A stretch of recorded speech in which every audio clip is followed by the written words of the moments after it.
Well, the all-new BMW X2 is now, so to speak, a small BMW X6, and we have it in different versions, different powertrains. In this very review, we will drive the X2 M35i, the top spec in the combustion engine trim, versus the top all-wheel drive electric model, and then see how it plays out. How do they compare?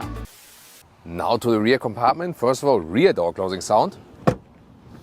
I would say it's okay, nothing special, but what's special is that even in the rear doors we have here the soft covering here, then also these microfiber inserts in the M Performance version, softer here, just in the very low part it's hard pack, and then we also have the microfiber version then for the rear seats. It's being said, well, it's not being said, it's fact, it actually has a longer wheelbase, but does that translate into more legroom than before? So before we hardly had any legroom in the X2. Now it's not abundant, but you see here, when I put my knees in this recess, then it works with tall adults, even if a tall adult is driving. These sport seats, of course, are very voluminous as well. So yeah, but then you have to put your knees like this, a little bit like this would not work that well. And headroom exactly fits with 189, a 6'2", that's really close, but works. Yeah, but overall the comfort is actually quite fine. Then you can also fold the seats from here. You have to do it from here with these straps here. And then you can also see here, yeah, put it a little bit more upright or fold it down completely. And you can also do the same with this middle part here for a ski hedge, or pull this one down. Then you have adaptive cup holders here. And in the middle console, you have two USB-C chargers. Middle part sitting is, that is close in every respect, so not to be recommended, rather for 4. To open the hatch here, you have to flip the logo. That looks quite fancy, doesn't it? And now, let's imagine you're discussing at home if you go for the all-electric version, the 3-cylinder mild hybrid, or here the top performance version. You could say, wait a minute, the M35i has the largest luggage volume with 560 liters, 90 liters more than before, width 1.40 meters. The length here, slightly less, like 90 centimeters or 35 inches, so well usable. And you can see when I get out the luggage, then you can also see the difference, because here, this one doesn't have a battery in the rear, so there is much space underneath the left. Look at that. And here, this is a cool feature. Have you seen that? It stays up here, so you can easily load everything in here and then put it down again. So this is a very good solution. And you can also fold the seats individually there, like one. And how could you see it's an EV? Well, here, the blue ring around the logo. And in the trunk, there's a small difference actually. The cool thing is that on top, there's no difference here from the depth and so on. But just when you put this one up, then you have here space for a charging cable. And this space is kind of missing here. So what you see here is actually not part of the battery. It's part of the drivetrain unit for the rear axle that sits underneath here and is taking the space. Welcome to Thomas's Active Driving Lounge with the BMW X2 M35i. My mode, clicking here, sport mode here. If I want to use the launch control, please don't repeat, not on public roads. Here, driving dynamics, sport to sport plus. Then it's also possible for the launch control mode. I can also put here to the S shifting mode. Now I'm done. And when I'm now hit the brake pedal with my left foot and the accelerator pedal with my right foot, this happens. There we go.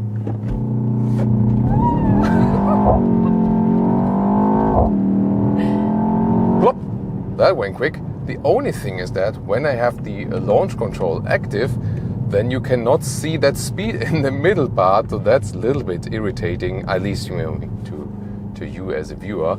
So yeah, maybe that you can see the speed. I'll just slow down a little bit and make like this rolling start. Then you can see speed and how quickly it accelerates. So let's go again.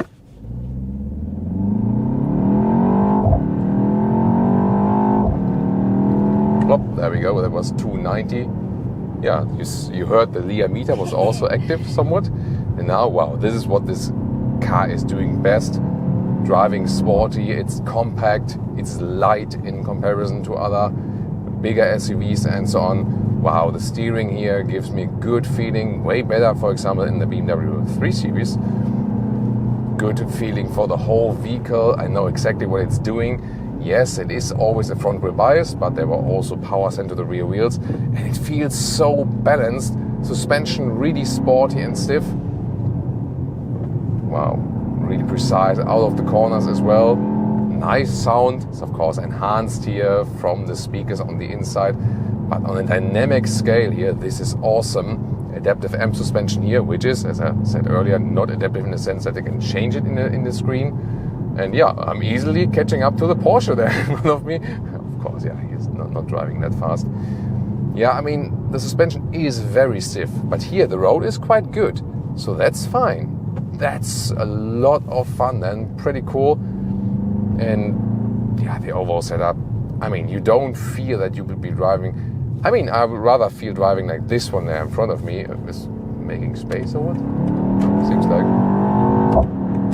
Probably wants to do some enjoy ride just with open top. Wow, overtaking process, a lot of fun. This is awesome. Again, the 20-inch wheels, suspension combo, really sporty and stiff, but for that here, it's ideal to do that. Woo! Yeah, but yeah, you feel that when now it's getting bumpy, and there it almost feels like you are being in an F1 car or something. So it will be really interesting, of course, how it will perform when we measure the comfort and stuff. But wow, the sporty side is just amazing. And also, if you compare the predecessor, this one here feels even sportier, although it is longer and has a slightly longer wheelbase. Well, and if you go back here, personal mode, normal, shifting mode, and so on, everything is really calmed down, more silent. Then you can enjoy also these curvy bends in a calm style, and I really love that. So also just in normal driving mode here, the steering feedback is a little bit different, but still fine. The suspension, as I said, does not change. And as I said here, as long as the roads are really well done and nice and smooth, it's really all fine. And we have good overview still. So seating really depends on the materials and the sport or comfort seat if you pick, but that is the main thing with this vehicle. So about the suspension and the wheels, you really majorly decide from version to version or from trim to trim how sporty or how comfortable you set this vehicle. And now here, more motorway-esque road, also a little bit quicker, and cruise control set here also with the active lane keeping assist. You can see very smooth movements, of course still level 2, so you're supposed to keep your hands on the steering wheel, but it's also very well done. And from the rolling noise and wind noise here at about 80 kilometers an hour is also well done and quite silent. And acceleration of the iX2, officially just 0.2 seconds difference. Let's see how it turns out here.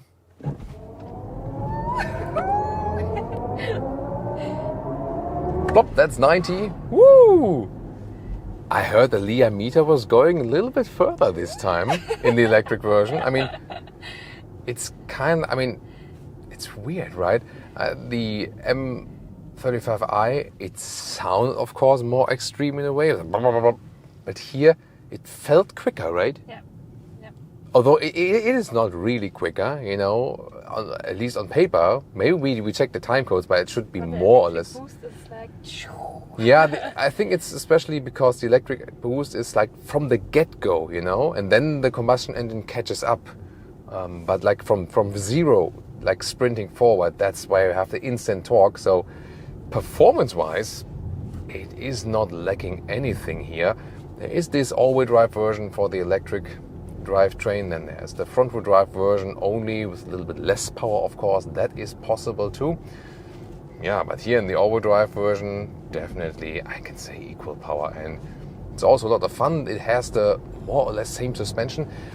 They didn't tune it to the very stiff mode they did for the M35i. So here they drawn the suspension, let's say, a little bit back. So they already have the adaptive M suspension here, both front axle with the frequency adaptive dampers, not to be adjusted here. But then again, they didn't go to the sportiest extent, and we have 20-inch wheels mounted here, And I feel there is indeed a slight difference. So whereas I would say that the M Performance model, really too rough. Oh, you can see here from the GPS also this augmented reality camera view. Two more things EV related. First of all, to the recuperation. So either you have the adaptive recuperation mode, and that means when I lift my foot off the throttle and there's no one in front of me, then the car is just rolling, there's no regenerative braking. However, when I get closer to a vehicle in front of me, then there is recuperation, and I really feel that. The good thing is, it is adaptive according to the situation. The bad thing is not as predictable. Here, for example, now there's strong recuperation. I didn't use the brakes, and it's just adaptive. When I was freeway, nothing at all. To make it predictable and always hard regenerative braking, sorry about that, then here you go here to the B mode using the shifting pedal, and then lift my throttle foot here off, then it's always hard recuperation actually. And this is more predictable. Then again, it might put some more stress on the passenger. So this is always the thing to consider with electric vehicle. You have to be really gentle with your foot. With recuperation with the brake pedal itself, this is also kind of hard because this brake blending is not working perfectly. So I'm slightly on the brake pedal, not much is happening. When the real brakes set in, then it's a stronger braking, so you also need to get a feeling for that. When we compare the M35i against here the all-wheel drive iX2, this one here is the better ride. It feels like it would be more suitable to the vehicle.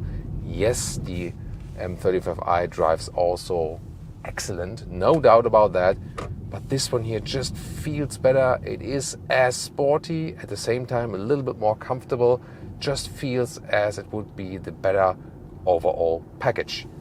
But then again, the alternative would also be going for maybe the 3-cylinder petrol engine or the diesel or whatever, whatever suits your lifestyle best, because here aren't we limited with the range? So the recharging is somewhat limited at 130 kilowatt peak, means 10 to 80% state of charge, 29 minutes for fast charging. But what about the range here of the iX2 today? Well, as for the efficiency, it was quite good in good conditions, 16 kilowatt hours on 100 kilometers. That's close to 4 miles per kilowatt hour. However, with more motorway mix in there, we rather got to 18, 19 kilowatt hours on 100 kilometers.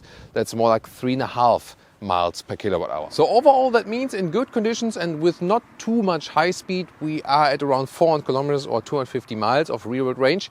And with more high-speed motorway, more like 350 kilometers or like 220 miles. So which one would I buy? Well, in most cases, I think it wouldn't be enough range for me, but it always depends on the use case. For the iX2, the X2 M35i, a little bit too rough, I feel. So honestly, my configuration for today would be Brooklyn Grey exterior, not the M Sport package, base, not the M Sport suspension, base suspension, getting a more smooth ride, and taking the 28i in the US or the 20i in Germany would be enough power in most cases and not as rough as the M35i. And then the Veganza seats on the interior as we've shown you with this very vehicle.